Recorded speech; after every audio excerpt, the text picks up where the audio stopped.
बाद अब 5 राज्यों में चुनावी बिगुल बजने वाला है। अगले कुछ महीनों में 5 राज्यों राजस्थान, मध्य प्रदेश, छत्तीसगढ़, तेलंगाना और मिजोरम में चुनाव होने वाले हैं। इसमें 3 राज्य राजस्थान, मध्य प्रदेश और छत्तीसगढ़ में बीजेपी और कांग्रेस के बीच सीधी लड़ाई है। इनमें से 2 राज्यों में कांग्रेस की सरकार है, जबकि मध्य प्रदेश बीजेपी के पास है। जहां बीजेपी पिछले 6 महीने में हिमाचल प्रदेश और कर्नाटक जैसे राज्य गंवा चुकी है, वहीं इन दोनों राज्यों में मिली बम्पर जीत के बाद कांग्रेस के हौसले बुलंद हैं। आगामी 5 राज्यों के चुनाव को 2024 लोकसभा चुनाव का सेमीफाइनल माना जा रहा है। ऐसे में कर्नाटक की हार के बाद जहां बीजेपी अपनी खामियों को खंगालने में जुटी है, वहीं कांग्रेस भी कर्नाटक की ऐतिहासिक जीत को 5 राज्यों में दोहराने के लिए नए सिरे से रणनीति तैयार कर रही है। राजनीतिक जानकारों का मानना है कि भले ही कर्नाटक में बजरंगबली के नाम के बाद भी बीजेपी चुनाव हार गई हो, लेकिन वो हिंदुत्व का मुद्दा नहीं छोड़ेगी। बीजेपी को लगता है कि हिंदुत्व का एजेंडा भले ही एक राज्य में फेल हो गया हो, लेकिन यही वो मुद्दा है जो उनके परंपरागत वोटरों को उनकी ओर खींच लाती है।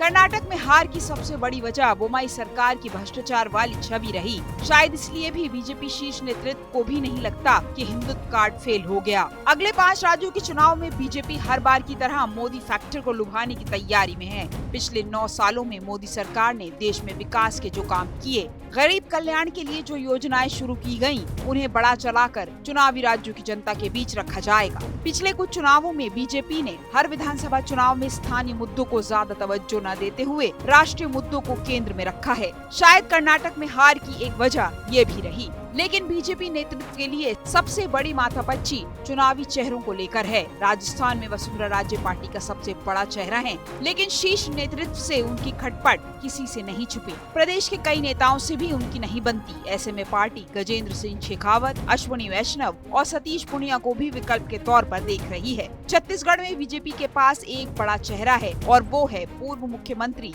रमन सिंह। लेकिन पिछले चुनाव में पार्टी की हार के बाद से रमन सिंह अपनी ही पार्टी में हाशिए पर चले गए हैं। यहाँ उनका विकल्प ढूंढना बीजेपी के लिए बड़ी चुनौती है। हो सकता है कि बीजेपी इन दिनों राज्यों में प्रधानमंत्री मोदी के चेहरे पर चुनाव लड़े।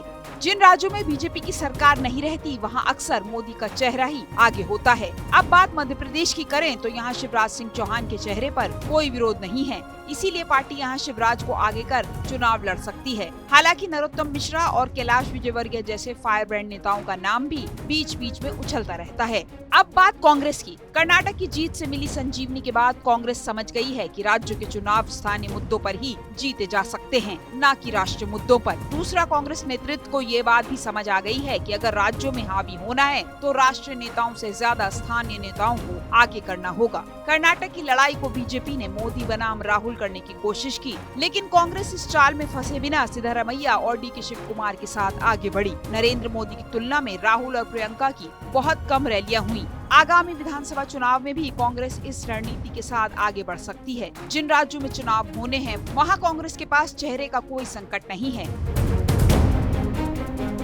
राजस्थान में अशोक गहलोत, मध्य प्रदेश में कमलनाथ और छत्तीसगढ़ में भूपेश बघेल के नाम पर पार्टी चुनाव लड़ेगी। हालांकि इन राज्यों में गुटबाजी कांग्रेस के लिए एक बड़ी समस्या है। हिमाचल और कर्नाटक में कांग्रेस की मुफ्त गारंटी स्कीम को भी लोगों ने खूब पसंद किया। आने वाले चुनाव में ये कांग्रेस का सबसे बड़ा हथियार साबित हो सकता है। बीजेपी भले हिंदुत्व के एजेंडे पर काम कर रही है, लेकिन कांग्रेस मोदी सरकार की नाकामियों, बीजेपी प्रदेश सरकार के भ्रष्टाचार और महंगाई को मुद्दा बनाकर आगे बढ़ने की तैयारी में है।